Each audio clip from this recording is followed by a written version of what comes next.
washing शिवालय भनेको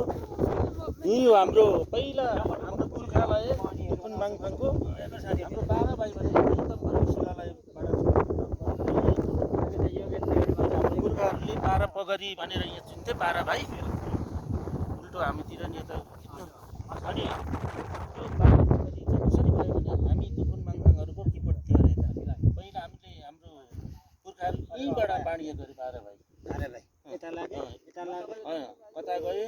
कोही भोजपुरतिर गए कोही कता गए कोही हाम्रोतिर आयो